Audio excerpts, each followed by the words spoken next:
Hello everyone, welcome to the Eternal Card Breakdown. My name is Pojo, and today a patch is coming. When this comes out, I believe it'll be just a little bit closer to May the 12th, which is tomorrow for me, but might be today when you're watching this video. And on that day, we are going to be seeing some changes. As you can see to my right, left, I can never remember which direction this camera is directed. Yep, it's actually... I just can't do it. I can't do it. It's flipped somehow. I don't know. Anyways, yes, so we are going to be seeing some nerfs and buffs, as well as a couple of side grades to different cards.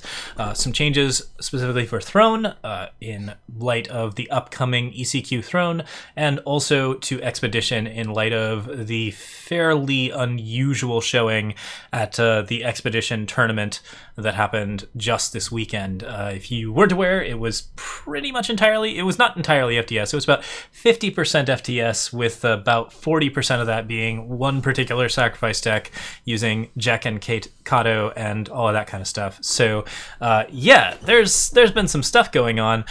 We also have, of course, a Throne environment that includes Evenhanded Golem, and that people have been complaining about for 4 or 5 sets, and as you can see, there's some changes happening there. So before we talk about cards, let me talk a little bit about my stance on cards at the moment and how things are currently going. One, I am generally hugely in favor of live balancing cards. I think that, like, as a person who plays this game, you know, like 3 or 4 hours a day, I typically do enjoy it when the cards change a lot. I like it when the game is live balanced. I like it when problems in the meta are addressed pretty quickly. And also, I really like to play jank, which means that if I want to play bad cards, I want the good cards to not be as good as they are.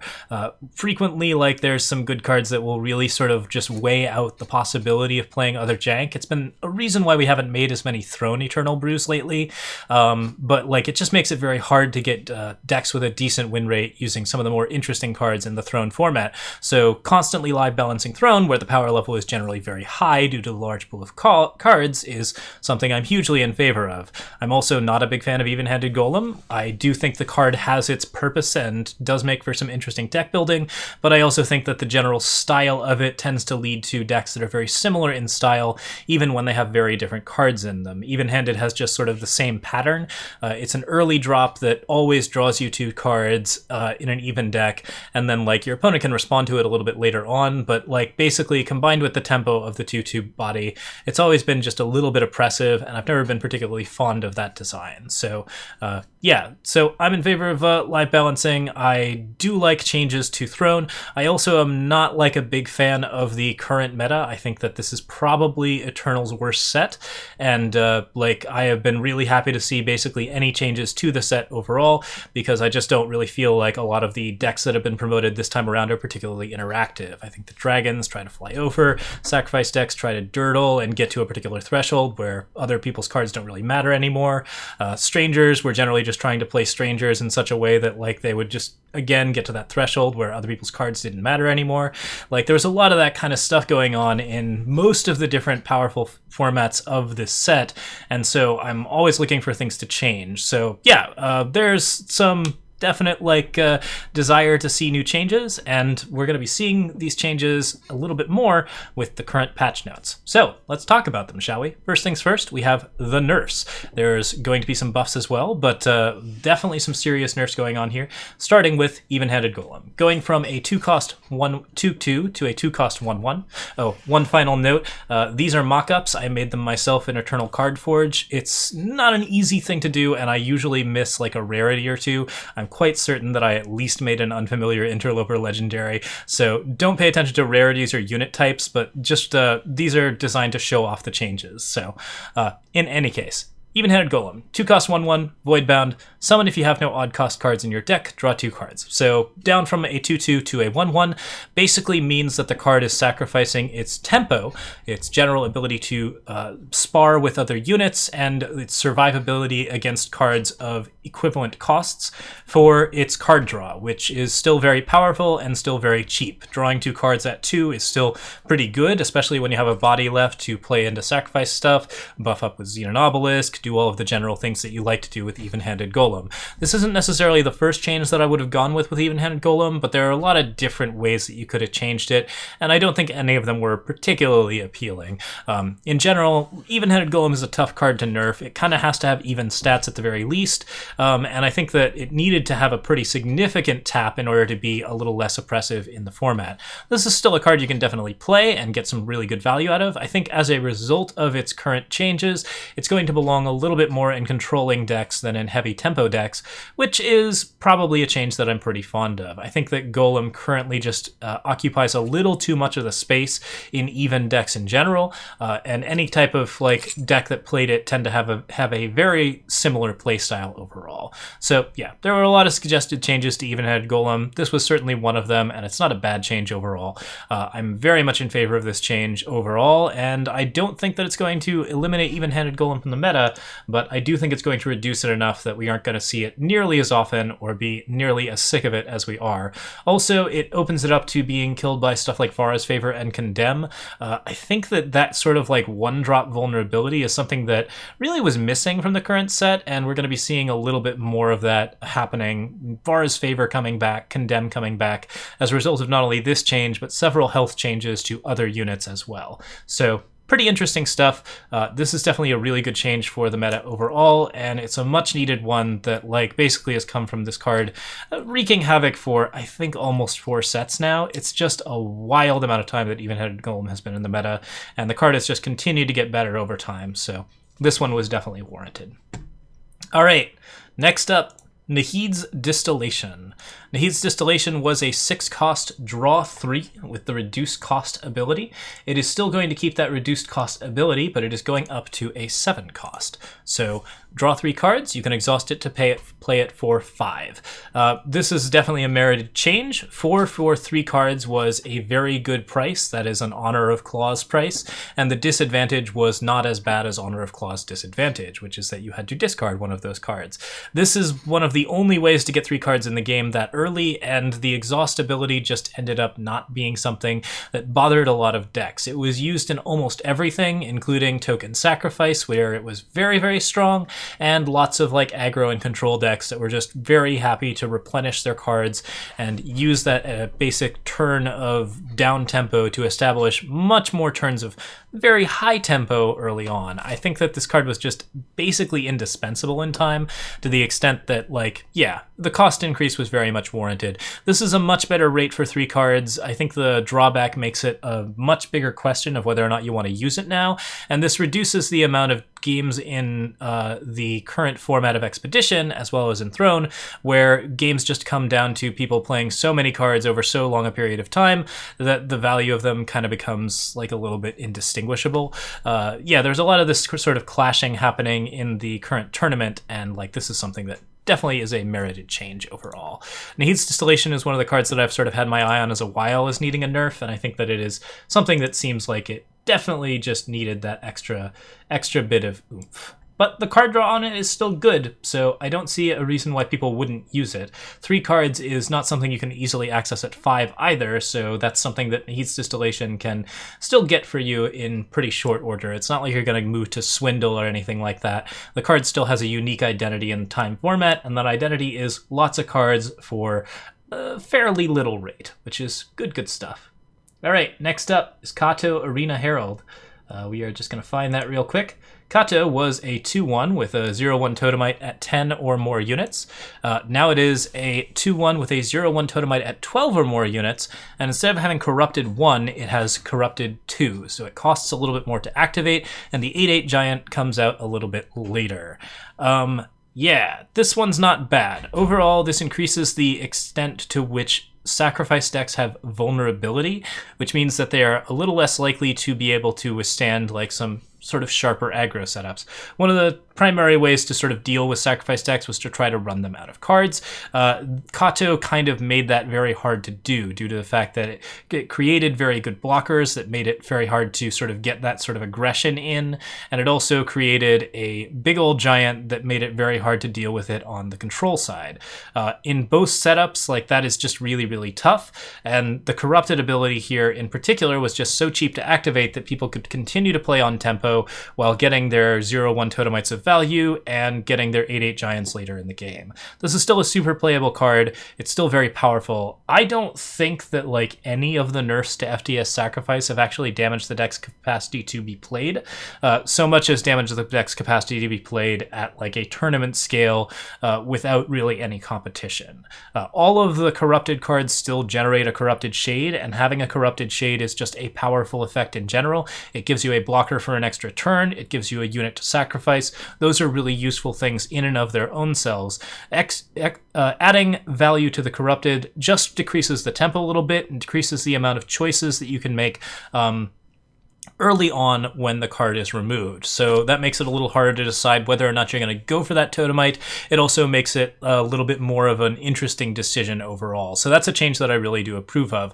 I also think that the threshold for the Giants is definitely something that needed to be a little higher. An 8/8 Giant is just too big for most things in this format, and at 12 or more units in the Void, it basically just provides a longer period of vulnerabilities for sacrifice decks that allows you to potentially run them out of cards and start dealing damage to them before they can get giants, and also gives you the opportunity to run over them with aggro a little bit more. Both of those things are vulnerabilities that I think the format really needed, and since Kato is being played in many decks, not just sacrifice decks, for its exceptional defensive capacity, this is a change that was super warranted. Still a very playable card overall, though.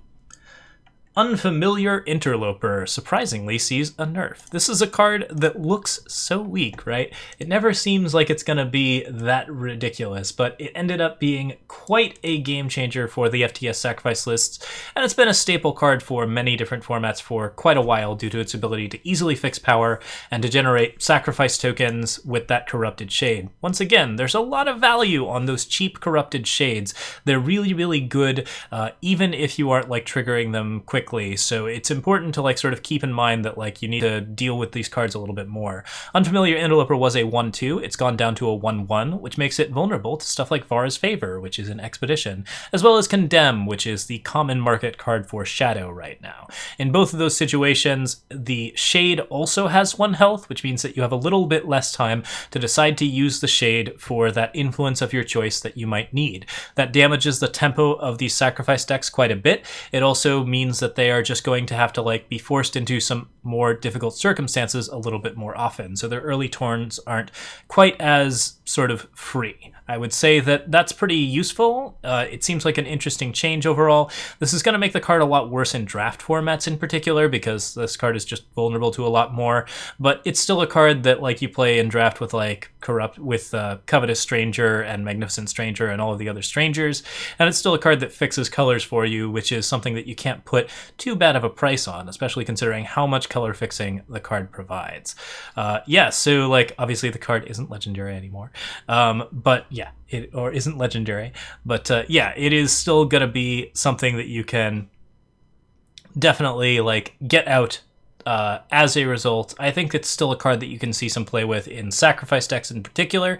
I think that as a fixer for other types of decks, this card gets a lot of decreased value, and also the fact that it can't spar as well and can't really benefit from buffs as well generally damages this card's ability to deal. A 2-cost 1/1 is a pretty bad stat line. You have to get some really good benefits out of it. Evenhanded Golem's going down to this stat line as well, so there's just going to be a lot more stuff that can deal with 1/1s in general. Like, you could be pulling Amethyst Acolytes out again for some reason. There's all sorts of possibilities that open up when there's more units with this type of vulnerability, specifically the 1 health. So I think that's something that is pretty interesting to see, and hopefully it opens up some cool vulnerabilities in the strategy. Next up, Rectifier. Rectifier is being changed from a 2/1 to a 1/1 as well. A lot of things getting the 1/1 treatment this time around. So this changes the card, of course, in that it no longer spars effectively with other units. This was a draft staple in particular, and a very strong card in Expedition. In Throne, it was used somewhat, and I think that that was something to be paying attention to, but mostly the card was just like really good for everything that it provided. It basically disables 1/2 of a card's text because it gets all of their text and then doesn't really do anything about their stat line, but can really mess with other decks in that respect. And then it also trades pretty well and generates a corrupted shade, which then does the same thing. So that's pretty tricky. In addition, Rectifier is getting an additional time, which means that it's not going to be as easy as Splash. That's going to make it more important for draft environments and also for 3-color decks that are trying to play the card in sacrifice tokens. Again, this opens up a lot more vulnerability, a lot more decision making, and a lot more difficulty in building Rectifier into a deck. I think that it's a lot worse card now. A 3-cost 3/3 that silences another unit is like a staple in Throne. A 3-cost 1/1 that does it and then may do it again, maybe not so much. So this is a card that probably doesn't see as much play in Throne as a result. In Expedition, it's probably still going to be fine. I'm not sure how I feel about it in Draft. Certainly 1/1s are not terribly exciting and generally don't do a lot, but like, yeah, there's a lot of bad things happening here. Notably, the lack of ability to trade with some smaller units means that Rectifier is no longer going to be nearly as much of a value engine as it has been previously, and that's something that really needs to be paid attention to. I think this is a very significant nerf to Rectifier. I think the extra time influence in particular, like, adds to that, but like the stat line too is just like, yeah, it's very hard to play this card now, except in sacrifice lists. All right, next up, Aramot's Machinations. This card saw a lot of play in the last tournament. It's a very, very powerful option that just generally provides you with 3 cards worth of advantage for 5 mana again, and also gives you that Overwhelm bonus.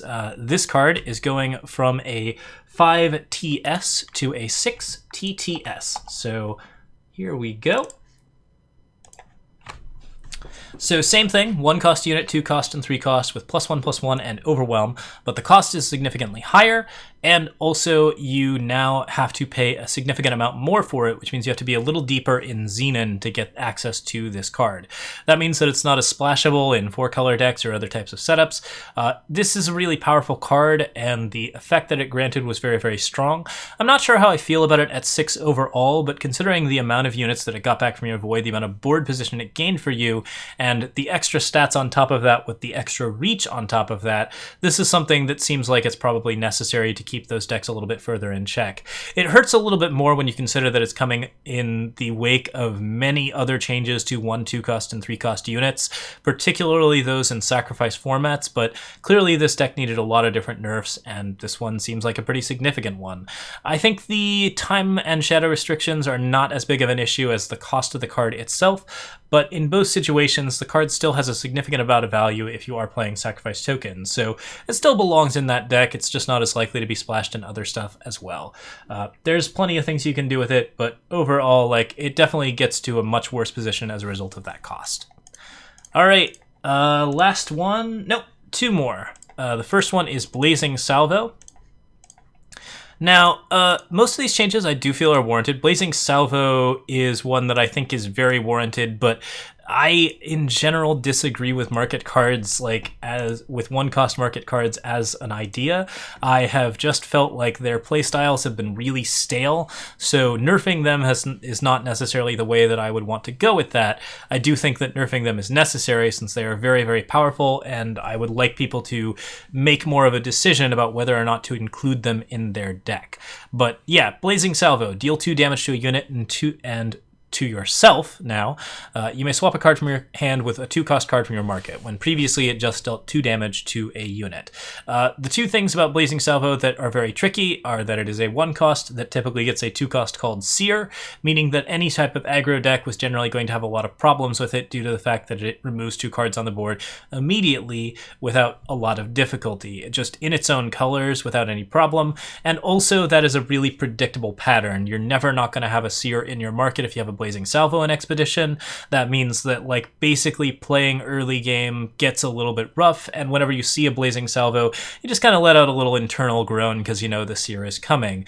In addition, a lot of the other cards off of these markets tend to be really predictable, so it's very easy to sort of like get the same pattern over and over and over again, especially when these are the only 1-drops in the format, or like only 1-drops that people are playing, and like they are just like so very common. It tended to be just a really big drag. I think that Blazing Salvo's new ability adds a bit more of a weakness to it. Red is a more aggressive card format, so it makes sense that it would have something that gives it a little bit of a sacrifice, where basically you're opening yourself up a little bit more by playing Blazing Salvo. On the other hand, I still think this pattern is very stale. I don't think that there's a lot of fun that can be had when Blazing Salvo is on your opponent's side of the board, and I think on your side of the board, I mean, it's pretty much always a really easy decision what you need to get with Blazing Salvo. So, like, I don't know, the card's still very boring to me. I don't like the way that it plays. I don't like the general design of it. The extra vulnerability of it does not add a lot to that. One of the most interesting things about this change is that it does make, like, Skycrag spell damage a lot worse, which is really strange, because that's not a deck that needed particular power nerfs overall. Like, most of the other stuff here was going to be just fine. It does mess with relics a little bit, which means that it's a little less likely to be played in, like, Mother's Edge decks and other things like that.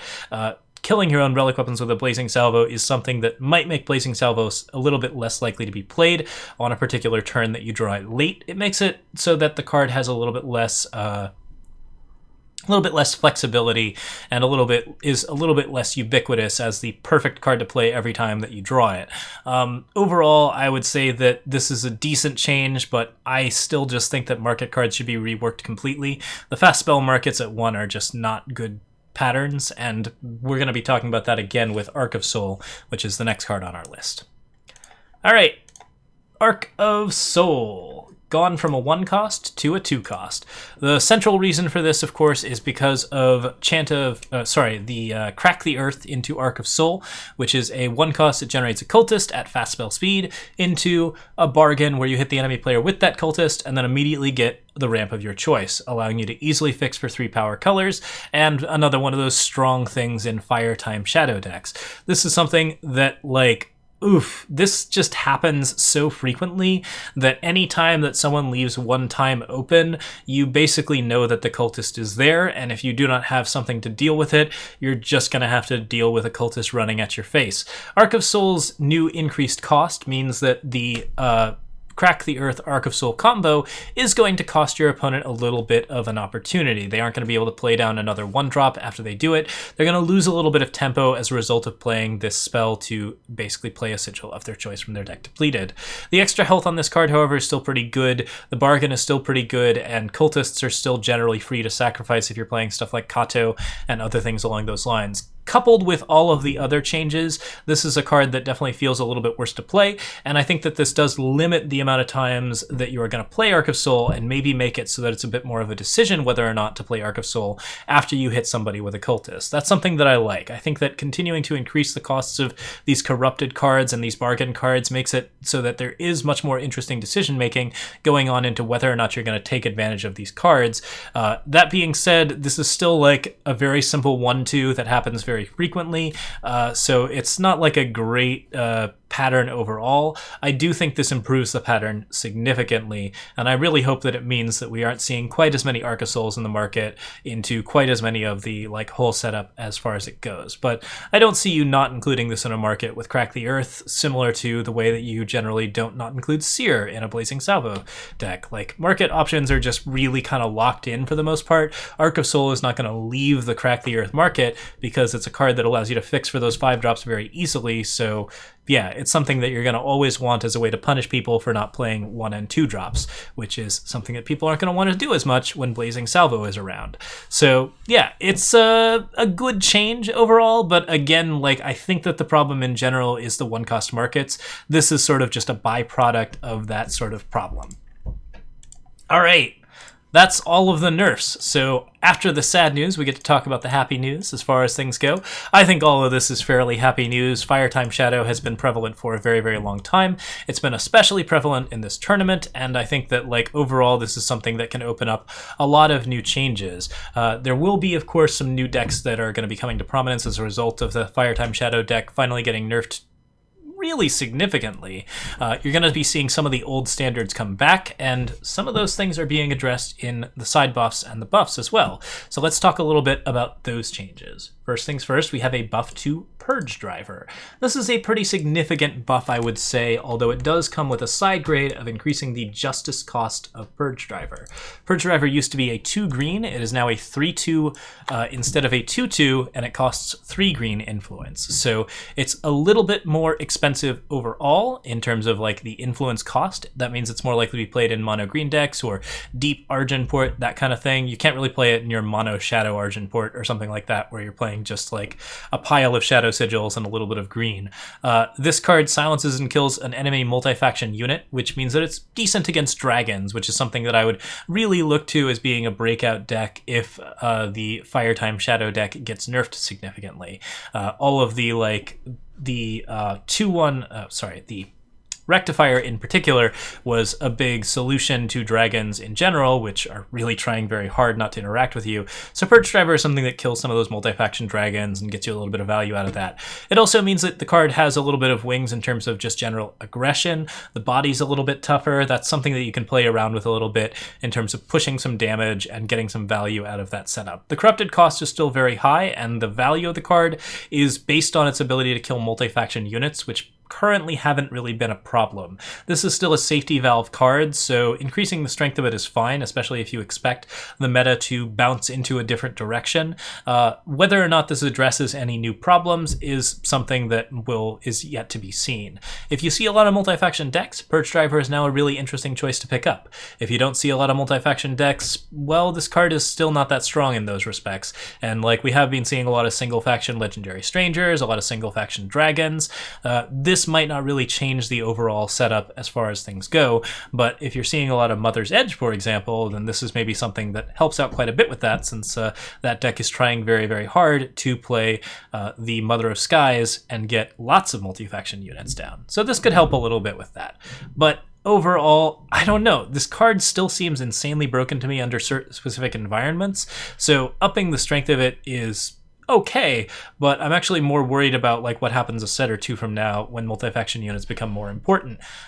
In any case, it's fine as it is. There's certainly not a lot of multi-faction decks out there right now, and if they do come in, then this is a neat little safety valve. We'll see if it becomes oppressive, but I don't think it's going to be too much of a problem. Next up is Two-Face. Two-Face was a 2-2, and this is yet another nerf to the Firetime Shadow decks as well, but it's also a buff to mill decks that we're trying to play with this card. Two-Face is now a 2-1. It still has Deadly, so it's basically Corendon Merchant stats at 2, which is still pretty good. Summon, and the enemy player discards the top 2 cards of your deck. Instead of Corrupted 3... Oh no, it's a Corrupted 1 now. I apologize. I actually have the text wrong on this one. So it was a Corrupted 2. It's a Corrupted 1 now. So on this one, we are getting basically a faster mill off of Two-Face if you're trying to use it for its intended purpose.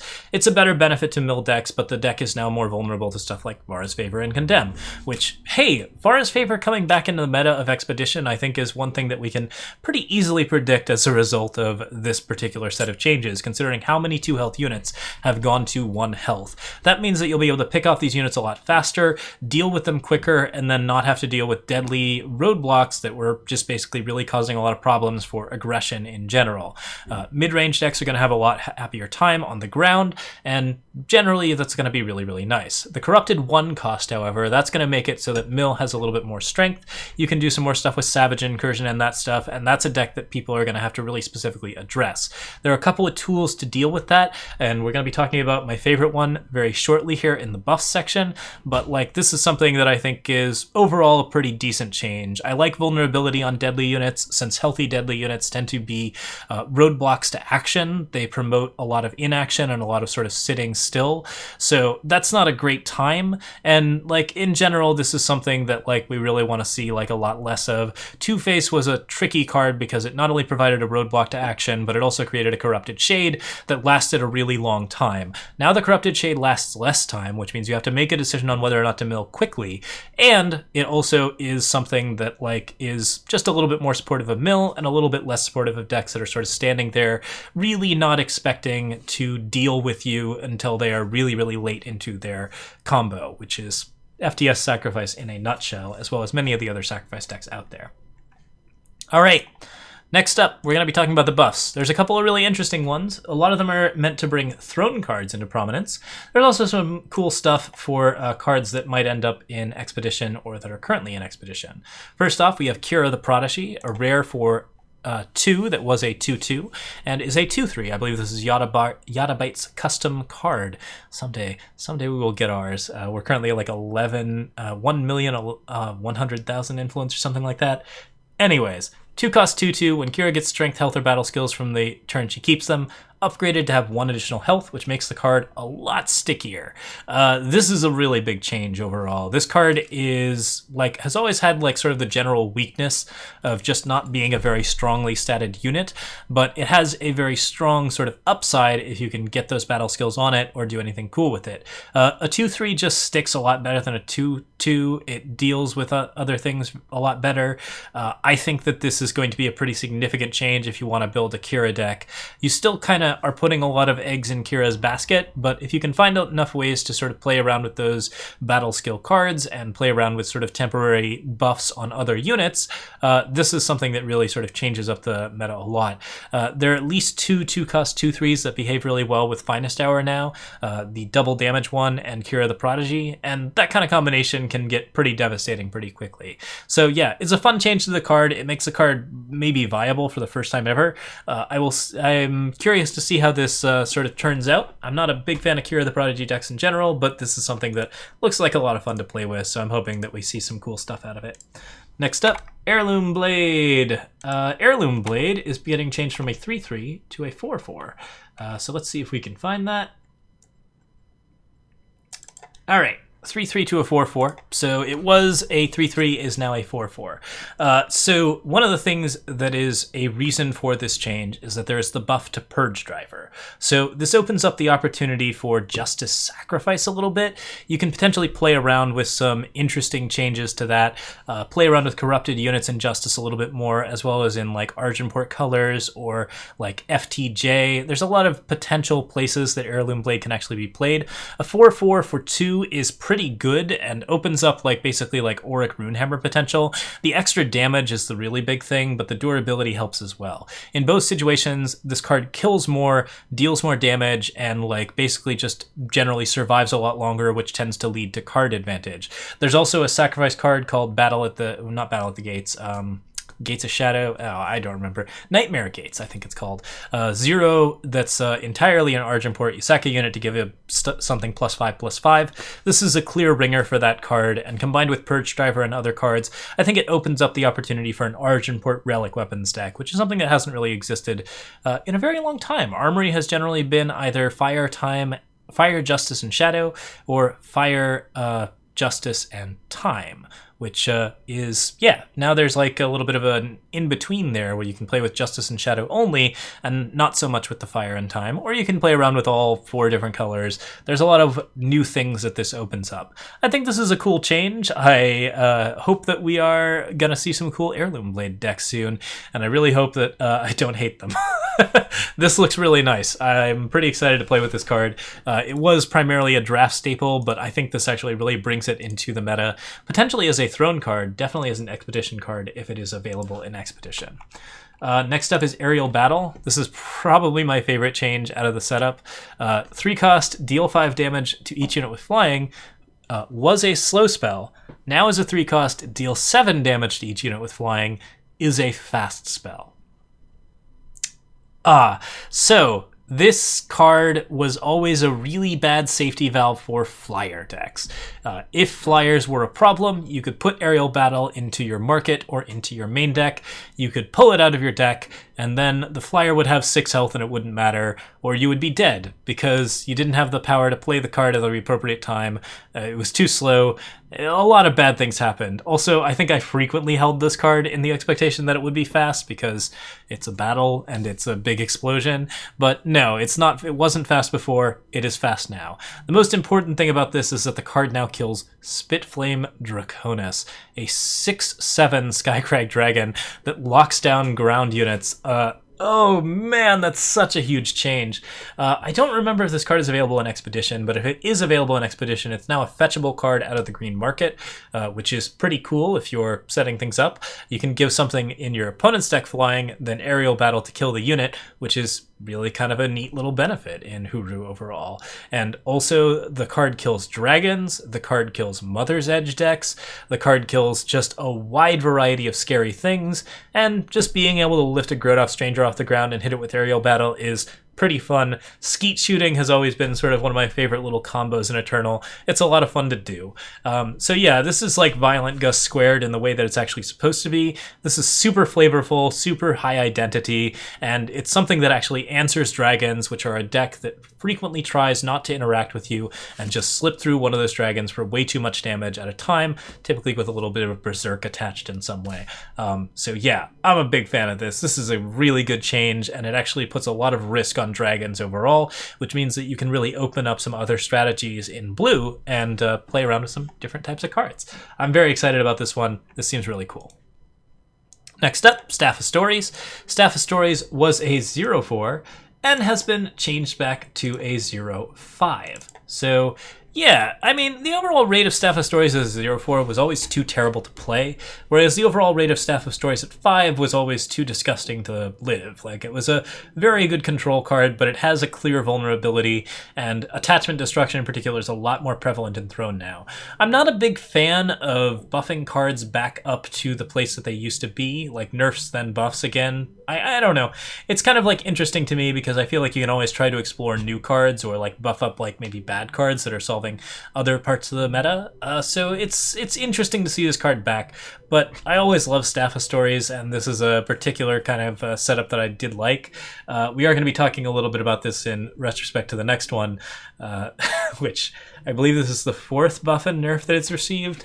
But in any case, Staff of Stories is now a 0/5 again. This means that you can play some pretty interesting control decks with it. They're going to be a little frustrating to play against, but they have a clear vulnerability, and it's something that you can clearly attack on a number of different axes, whether through Relic Destruction, Direct Burn, or sneaky units that get through, which are all things that you should be looking for anyways. You need Reach, you need Relic Destruction. This is something that will really help out in that respect.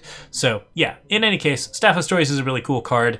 You can't fetch it off of like Transpose or anything, but you can play around with like some really good stuff there. Lurai the Appraiser has a real place in certain formats, and this is something that like could potentially sort of put Lurai into a better spot because this is one of the primary fetches for Lurai the Appraiser off of their first twist. So yeah, that's really cool stuff. Next up, Statuary Maiden. No, just no, but okay. Statuary Maiden was a 2/4. It got changed to a 2/2, I think? Then it got changed to a 2/3, and now it's a 2/4 again. So it's right back where it started. 4-cost 2/4, has deadly, enemy units can't entomb or revenge. When an enemy unit dies, transform it into a 2/2 cudgel and draw it. Same stats as always. This card was always crazy oppressive. I don't remember if this shuts down Corrupted or not. I think that the appropriate change to it, if it didn't shut down Corrupted, would be to keep it as a 2/3 and just make it stop shades from spawning, but I don't remember if the transform actually does that already, so I just haven't played enough with this card to know for sure. In any case, this card was significantly difficult to deal with on a number of different axes. 2/4 is a really, it's an annoying stat line. We were talking previously about how I think that deadly cards serve as like roadblocks to action. This is one of those things where the card is just like, this is like a rough thing. It's a hard card to deal with because you can't really deal with it on the ground very easily without having hard removal. And then like the Entomb Revenge effect is good enough that like, you know, you can use it against certain decks. I don't know. I just never found the card very interesting overall. I've always liked like other types of Void Shutdown a little bit better. This is not a huge improvement to me. I think that a 2/3 was fine as far as things go. But hey, it's Statuary Maiden. I'm sure many people will be excited to see it restored to its former glory, and probably right now that's not as big of an issue as many of the other things going on in the format. So yeah, it's not a bad change. It's just not my change for sure. I'm probably not going to be playing with the card. Well, that's not true. I play with all the cards. We'll see if we end up playing with the card a lot. All right, next up is Midnight Gale. Looks like I did not save this in the right spot, so we're going to have to go find it real quick. There it is. All right, Midnight Gale was a 4/3, and this was like actually as early as Throne, right? This was the very, very first card. Yeah, this was from Empty Throne. So this has been a 4/3 for the entirety of its existence for 3 years, and now it is a 4/4. Same thing as always, double blue, double primal, double shadow, flying, infiltrate, gets lifesteal. So it's a really aggressive 3-drop with a pretty even stat line that has a really solid infiltrate that then sort of stabilizes you if you can continue to attack with the card. A card living this long in Throne format in particular is very, very difficult to do, but I think with the sort of like introduction of a better aerial battle, this is something that you can play around with a little bit. I don't know. Overall, this has some good rewards for Feln. It is certainly a card that I have always thought was underpowered, so I don't mind it seeing a little bit of extra health. I'm really curious to see how this card plays overall. It is, it's a big dragon in some respects, and it's also very cheap for a 3-drop, so Feln gets a lot of advantage out of now having a 4/4 for 3 available, especially when you chain that into a 5/5 for 4, as well as a 3/5 for 4 that steals life in a way that makes it a 5/5 for 4. And there's a lot of really interesting stuff where you can just play Feln flyers and play so many big evasive units that it's a little bit hard to deal with in the same way that Dragons currently does that kind of stuff. So stock your aerial battles. This might be a tough card to deal with, but it's also a card that probably really needed that buff, and it's a good way to support Feln, which I don't believe has been particularly popular in the meta lately. So Feln needed a buff. This seems like a decent one, and it's a sweet legendary. It's nice to actually see it get play, because it means you get to use your legendaries that maybe you haven't used before. So I'm always in favor of that. I like seeing new cards being introduced into the format. Let's see how this one plays out. Seems pretty cool. All right, that is all of the cards. This is getting a little long, but we are going to talk a little bit about the draft changes. Draft is also changing. We are finally doing the switch to the second half of the format, which is to say Eternal Draft Packs are coming to slots 1 and 4, and Echoes of Eternity cards are coming to slots 2 and 3. So we are going to be seeing Eternal Draft Packs first, and then Echoes cards are going to be coming second, which means that you will have a lot different drafting strategy overall based on what's happening in draft. That will come out tomorrow. There is new weighting as well, and there are many new cards being added, including Magmatic Sentinel, Softfoot Burglar, Overheat, Sizzleback, Wandering Forge, Aerial Spotter, Coastal Curator, Spellstrike Sorceress, High Alerts, Fire Spellsword, Herald Song, Master Cartographer, Snow Rager, Enraged Arachnodon, Gift of Battle, Boot Knife, Cabal Scavenger, Bandit's Flail, Curator Spear, Improvised Club, Runic Protector, Submerged Titan, Learned Herbalist, Water of Life, Power Beach Sentinel, Blaze, Carnivorous Sauropod, Bleak Basin Guide, Tumbling Sloth, Coastal Beastmaster, Chairman's Contract, Horde Leader, Rusty Granamotive, Ancient Defenses, Cover Fire Marksman, Oni Cave Diver, Bloodthirsty Brawler, Smuggler, Stash, Monolith Guardian, Heirloom Blade, Ninnermite, Steely-Eyed Pistolier, Encouragement, Victor's Cry, Island's Choice, Slay, Unstable Form, Lightning Storm, Gust Rider, Glacier Shaper, Pitfall Trap, Feeding Time, Auric Reclaimer, Illicit Armament, Lithrai Lobotomy, Life Drinker, Umbral Edge, Amaran Shuffler, Insistent Automaton, Moondial, Pompous Historian, Sandbanger Sentinel, Combray Healer, every single one of the displays. So all of that stuff is coming in. Look for some exciting new 3-color strategies in particular with the addition of all of the other displays. Some new stuff might end up coming out, and weighting has been changed as well. We should link a document that includes the specific weighting. Chapin was kind enough to provide us with a list of what is being changed in that format. The weighting is also listed in the official Eternal Draft Packs setup on the Eternal site, which we will link as well in the description. So look forward to new draft changes. It's going to be a really wild and different environment. I'm very curious to see what happens. I'm excited about Magmatic Sentinel coming back, just because I saw that at the top. That was a really good one. But also it looks like we're supporting some interesting new stuff, and we have some other cool stuff happening, like Pompous Historian being in the list is cool. We have Sentinels coming back a little bit. There's a lot of Sentinel Explorer stuff. It's going to be really interesting with Tradition. There's some cool things going on, and hopefully we'll see some really interesting changes in draft as a result of it. A return to some of the old staples and sort of integrating the Expedition stuff with the new, similar to how we saw with the last set. So that's going to be an exciting meta to play around with for the future. I'm excited for the future overall. This is looking like a really good set of changes. I think it should make a pretty significant difference in Throne. we're really going to see how that shakes out. It came a little close to the Throne ECQ, so we'll see if somebody finds like a best deck very, very quickly, or if it's just going to be the Wild West for the Throne ECQ. But stay tuned for that this weekend. You can check that out. It'll be on Sunday on Direwolf Digital's official channel. As always, I am Pojo. I stream 7 p.m. PST most weeknights, and you can find me on YouTube, Twitter, Twitch, and Patreon as Loco Pojo. Thank you so much for watching, everyone. Sorry for the extended one, but we did have a lot of changes to get through today, and I hope you all enjoyed. So see you next time, and thanks so much for watching. Cheers.